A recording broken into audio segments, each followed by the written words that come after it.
Ya, selamat pagi anak-anak. Selamat bertemu kembali dalam pembelajaran online. Ya, pelajaran hari ini kita lumayan banyak. Ya, kita akan belajar bahasa Indonesia, kemudian kita akan belajar IPS, SPDP dan PKN ya. Tapi sebelumnya kita berdoa terlebih dahulu. Tuhan Allah Bapa kami, Tuhan yang kami sembah dan kami kenal dalam nama Yesus Kristus, mengucap syukur terima kasih Tuhan. Pada kesempatan pagi hari ini Tuhan masih izinkan kami untuk menghirup udara yang Tuhan ciptakan, untuk menikmati hari yang Tuhan berikan pada kami. Dan bahkan Tuhan hari ini Tuhan berikan kami kesempatan untuk belajar walaupun secara online. Kami tak mengucap syukur ya Tuhan. Kami akan pergunakan waktu kami ini Tuhan sebaik-baiknya, sehingga kami meskipun belajar secara online, namun pengetahuan kami tidak akan berkurang tapi semakin bertambah ya Bapak. Terima kasih Tuhan, berkati pembelajaran hari ini dari awal pertengahan hingga akhirnya, sehingga boleh berjalan dengan lancar tanpa ada kendala suatu apapun. Terpujilah nama Tuhan dan nama Yesus Kristus. Kami sudah berdoa dan mengucap syukur. Haleluya. Amin. Nah, hari kita akan belajar tentang menyajikan informasi ya dari teks. Di situ ada bacaan Thomas Alva Edison, penemu bola lampu pijar ya. Nah, dalam menyajikan informasi penting ya, kalian harus membaca teks bacaan itu dengan seksama ya. Kalian harus membaca teks itu dengan seksama. Nah, manfaat dari menyajikan informasi ya dari teks sebuah bacaan ya, manfaatnya itu adalah ya, antara lain ya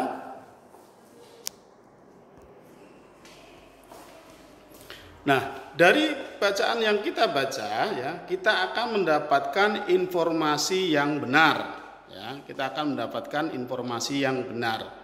Kemudian yang kedua, menambah pengetahuan dan wawasan dengan benar. Dan yang ketiga, kita akan mengetahui inti dari bacaan teks tersebut ya. Nah, kalau kalian perhatikan ya, dalam bacaan teks Thomas Alva Edison ya, dalam menyajikan sebuah informasi penting ini ya, kita biasanya menggunakan semacam peta pikiran ya. Jadi nanti cara laporannya adalah ya, kita akan menggunakan kata apa toh ya, inti dari bacaan itu ya. Terus kemudian membahas tentang apa toh bacaan yang ada di dalam teks itu. Terus kemudian siapa yang ada dalam ya teks itu. Kemudian bagaimana toh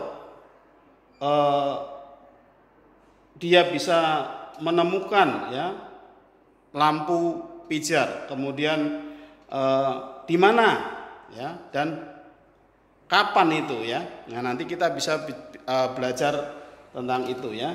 Nah, di sini ya saya akan bahas sedikit tentang Thomas Alva Edison ya. Thomas Alva Edison itu adalah seorang penemu lampu pijar ya. Kalian bisa membayangkan bagaimana kalau seandainya tidak ada Thomas Alva Edison ya, tentunya tidak akan ada kita bisa menikmati hal-hal yang menyenangkan ya. Tidak ada kita bisa melihat televisi ya, tidak ada kita bisa menikmati internet, tidak bisa kita menikmati dari terangnya dunia ya pada malam hari ya. Jadi sangat banyak manfaat yang dibutuhkan atau yang kita perlukan dalam penemuan lampu pijar itu ya. Nah, Thomas Alva Edison ini masa kecilnya ya, ia hanya bersekolah selama 3 bulan ya. Jadi dia hanya bersekolah selama 3 bulan. Nah, ini tapi jangan kalian tiru ya. Jangan kalian tiru terus kalian tidak bersekolah seperti Thomas Alva Edison ya. Tapi kalau Thomas Alva Edison dia tidak bersekolah ya, dia menggunakan waktunya ini untuk hal-hal yang positif. Kalau Bapak sih yakin ya, kalau kalian menggunakan waktu luang kalian tuh banyak hal yang negatif. contohnya hanya bermain, ya. Padahal tugas dan tanggung jawab kalian itu adalah belajar, belajar dan belajar, ya. Tetapi ketika masa pandemi seperti ini, kalian pasti banyak bermainnya, ya. Terbukti dengan setiap tugas-tugas yang Bapak berikan, banyak beberapa anak yang tidak mengerjakan, beberapa anak yang tidak mengumpulkan. Nah, hal ini akan menyulitkan kalian sendiri, ya. Mungkin, ya, Thomas Alva Edison ini dia tidak mengenyam pendidikan dengan baik, tetapi dia gunakan waktunya, ya, untuk membaca buku-buku, ya, yang diberikan oleh orang tuanya, ya. Jadi walaupun Thomas Alva Edison ini tidak sekolah, tetapi orang tuanya itu membantu, ya, membantu memberikan buku bacaan, ya. Sehingga walaupun dia tidak mendapat ilmu pendidikan dalam sekolah, namun dia mendapatkan ilmu pengetahuan dari buku-buku yang dia baca, ya. Nah, pada usia 12 tahun, ya, Thomas Alva Edison ini sudah memperoleh penghasilan, ya, dengan cara bekerja menjual koran, ya, kemudian surat kabar, buah-buahan, gula-gula, ya, di sebuah jalur kereta api. Nah, pada usia itu pula Thomas Alva Edison itu hampir mengalami kehilangan seluruh pendengarannya, ya. Dia akan mengalami pendengarannya, menjadi seorang, ya, menjadi setengah tuli lah, ya, karena penyakit yang dideritanya. Nah, pada usia 15 tahun, ya, sambil tetap berjualan, Edison membeli sebuah mesin cetak.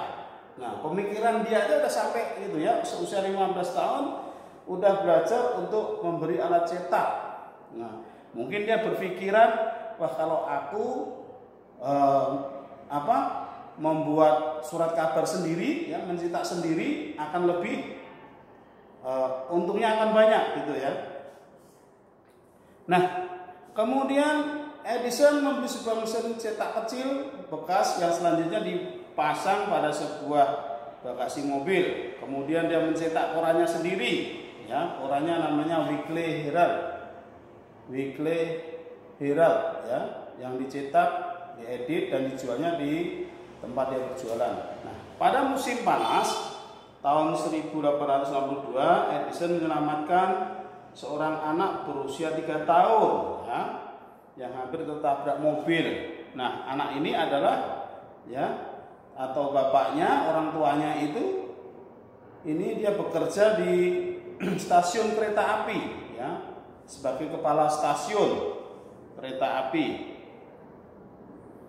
Nah, sebagai rasa terima kasih dari orang tua yang sudah anaknya selamatkan itu, ya, kemudian Thomas Alva Edison ini diajari untuk menggunakan telegraf, ya, bagaimana cara menggunakan telegraf dengan baik. Nah, setelah 5 bulan mempelajari telegraf, kemudian, ya, Thomas Alva Edison ini bekerja sebagai ahli telegraf selama 4 tahun. Nah, pada tahun 1879, Thomas Alva Edison ini berhasil menciptakan sebuah penemuan penting, ya. Dia menciptakan sebuah penemuan penting, yaitu penemuan tentang lampu pijar, ya, yang sekarang kita gunakan sebagai penerangan, ya. Nah, Thomas Alva Edison, ya, dalam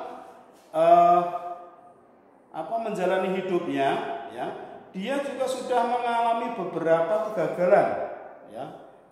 Dia mengalami kegagalan sebanyak 9.998 kali. Tuh, bayangin aja, ya. Kalau kalian belajar aja, ya, belajar sekali salah, ya kan, dibenarkan lagi oleh orang tua atau mungkin oleh guru, ya. Tapi kamu kerjakan masih salah lagi, ya. Mungkin kamu udah putus asa, ya, sudah nyerah gitu, ya. Tetapi Thomas Alva Edison ini sampai 9.998 kali, ya. Nah, baru pada percobaan yang ke 9.999 dia berhasil dan sukses menciptakan lampu yang benar-benar menyala dengan terangnya, ya. Nah, Edison memiliki rasa ingin tahu yang sangat besar, ya. Begitu juga Pak Guru harap, ya, Bapak harap kalian juga mempunyai rasa ingin mengerti atau rasa ingin tahu yang besar, ya, dalam hal pelajaran. Nah, seorang pekerja keras juga, ya. Ia mulai bekerja pada usia yang masih sangat muda, ya. Terus bekerja hingga akhir hayatnya, ya. Edison, ya, Edison sangat senang, ya, mempelajari sesuatu dan membaca buku, ya. Kalian senang nggak mempelajari sesuatu dan membaca buku? Tentunya pasti kalian lebih suka bermainnya, ya. Nah, Bapak harap kamu akan lebih suka membaca buku, ya, dan banyak belajar, ya, karena tugas kamu adalah belajar. Nah, bukannya saya melarang kamu bermain, ya, bermain sih boleh, tetapi ingat, ya, ketika jam belajar, ya, walaupun online ini, ya, kalian harus belajar, ya. Setiap tugas yang diberikan guru, ya, usahakan untuk mengumpulkannya, ya. Nah, kemudian dengan kerja keras dan sikap yang pantang menyerah, ya, Thomas Alva Edison mampu menciptakan penemuan besar yang sudah mengubah dunia, ya. Nah, itu tadi, ya, bacaan dari Thomas Alva Edison. Nanti kalian bisa menemukan informasi yang penting dari bacaan itu, ya. Kemudian kamu bisa tuliskan ringkasannya. Nah, kemudian kita akan belajar tentang hak, ya. Kita belajar IPS tentang hak. Nah, kita harus bertanggung jawab, ya, untuk menggunakan hak kita, ya. Kita harus bertanggung jawab untuk menggunakan hak kita yang sudah kita peroleh. Nah, bagaimana cara kita bertanggung jawab atas hak yang kita peroleh, ya. Nah, kalian di sekolah, ya, itu mendapatkan hak untuk belajar. Begitu juga di rumah, ya. Di rumah juga mendapatkan hak untuk belajar, untuk mendapatkan kasih sayang kepada dari orang tua, ya. Tetapi bagaimana kita menggunakan hak kita?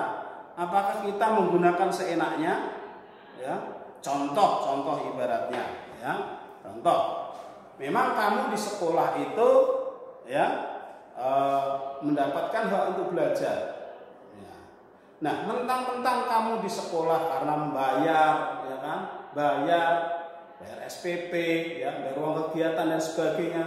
Apakah kamu seenaknya? Akan kamu gunakan seenaknya, ya? Tentunya kalian akan gunakan dengan sebaik-baiknya, ya. Kita belajar bertanggung jawab atas hak yang kita peroleh. Kalau saat-saat ini, ya, kalian yang diperlukan itu adalah pendidikan, berarti kamu harus bertanggung jawab atas pendidikan yang kamu peroleh, ya. Contohnya, kamu harus bertanggung jawab pada orang tua kamu yang sudah membiayai kamu. Nah, orang tua kamu menyekolahkan kamu itu adalah, ya, itu adalah hak kamu, ya, hak yang harus kamu peroleh, ya. Sebagai orang tua memberikan hak untuk memberikan kamu pendidikan supaya kamu jadi anak yang pintar, supaya kamu jadi berhasil. Tetapi kalau tidak kamu gunakan sebaik-baiknya, berarti kamu tidak bertanggung jawab atas hak yang kamu peroleh, ya. Nah, di dalam gambar itu ada, ya, contoh, ya, tentang penggunaan hak yang tidak benar, ya. Nah, di saat ada satu keluarga kakak beradik, gitu, ya. Nah, adiknya sedang belajar, ya, tetapi kakaknya nyanyi dengan suara kencang, ya.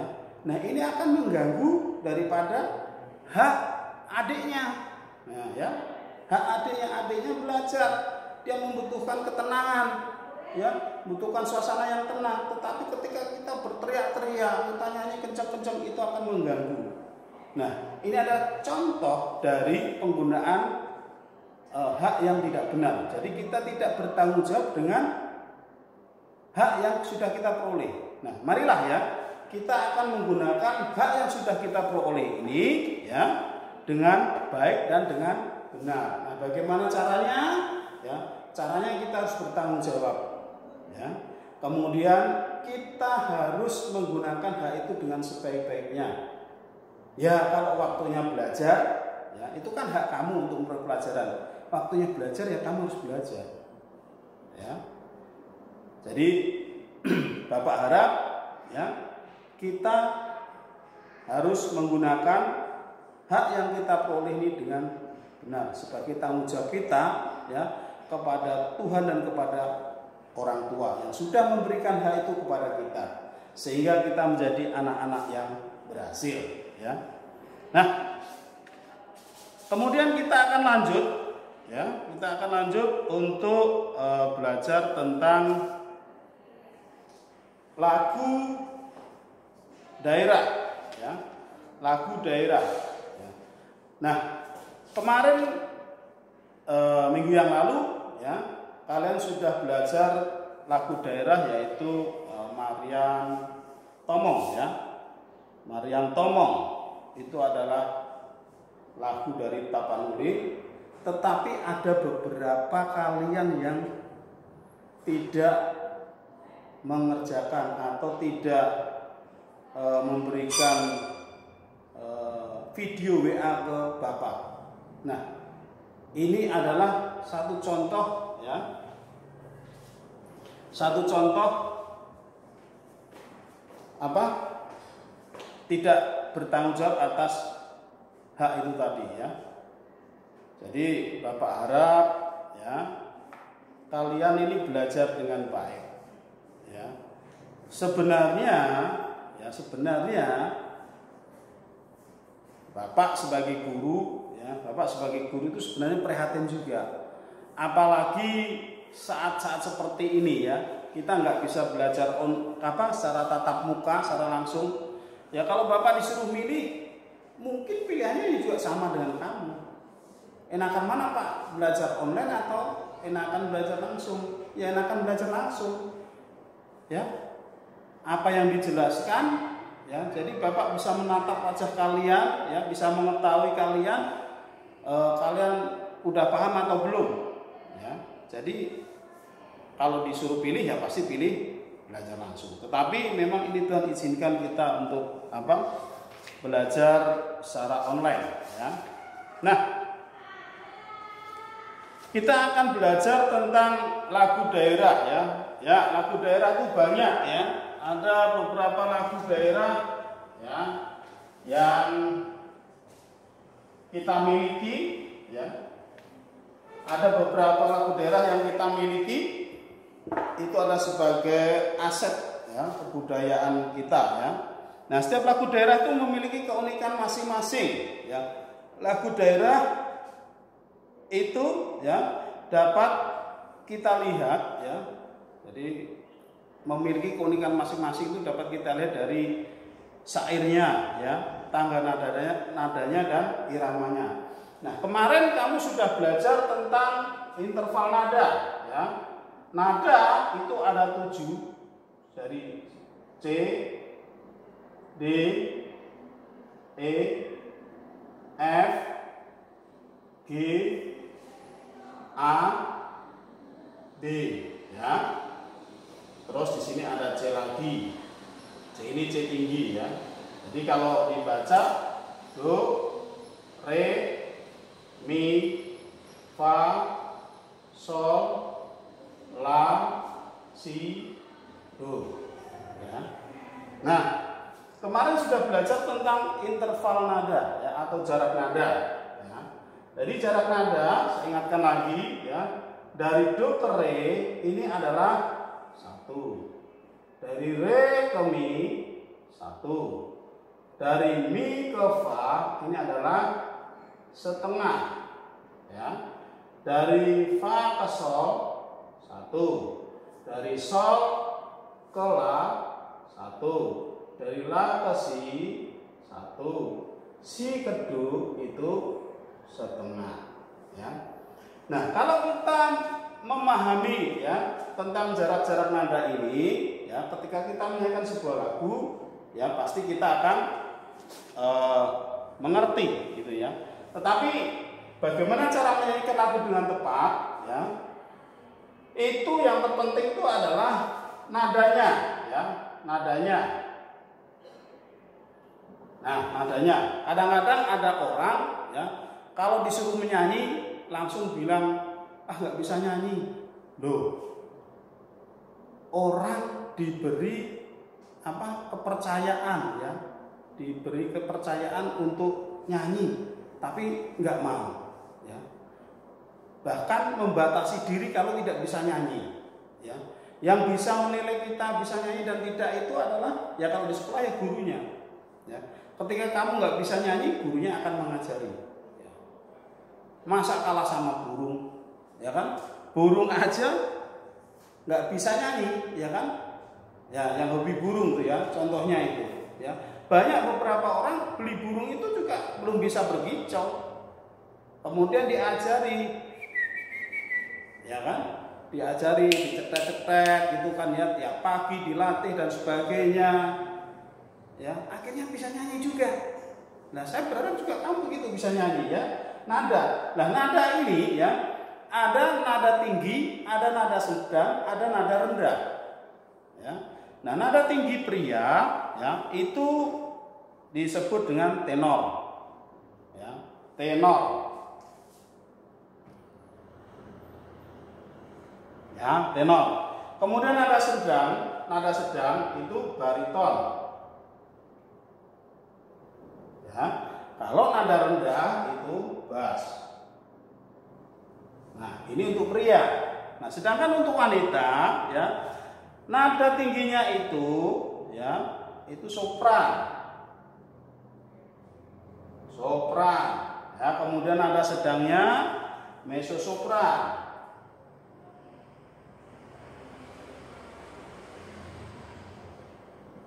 Terus untuk nada tingginya ya, biasanya adalah orang sebut alto ya, alto. Nah, itu kalau kita tahu tinggi rendahnya nada, kita pasti bisa nyanyi. Ya. Contohnya nadanya di C ya kita nyanyinya di C. Ya. Nah, kalau mungkin suaranya nggak kuat bisa diturunkan ya. Kalau di C nggak kuat diturunkan berarti di B. Ya. Masih nggak kuat lagi di A dan seterusnya gitu ya. Nah, setelah kita belajar nada ya, kemudian kita belajar ketukan ya. Kita belajar ketukan atau tempo ya. Nah, tempo ini adalah ya menentukan cepat dan lambatnya suatu lagu.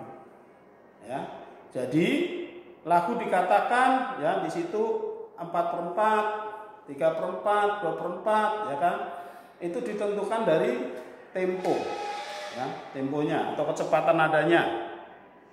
Nah, ketika kita sudah mengetahui itu ya, udah mengetahui nadanya, terus kemudian kita mengetahui temponya, nah pasti kita akan bisa menyanyikan lagu dengan baik. Ya, pasti kita akan bisa menyanyikan lagu itu dengan baik. Nah, di bukumu itu ya ada lagu yang judulnya Kampung Nan Jauh di Mato ya, kemudian ada Ampar-ampar pisang. Ya. Ampar-ampar pisang. Ini lagu yang terkenal ini ya, lagu dari Kalimantan. Yang biasanya sekalian nyanyikan. Nah, biasanya kalau Pak Guru minta tolong kalian menyanyikan lagu daerah, banyak sekali yang menyanyikan lagu Ampar-ampar pisang. Ya. Nah, jadi nanti tugas kalian ya akan saya sampaikan, saya WA ya untuk tentang menyanyikan lagu daerah dengan tepat dan benar ya. Nah, mungkin itu saja yang bisa saya sampaikan hari ini ya. Semoga bermanfaat. Tuhan Yesus memberkati.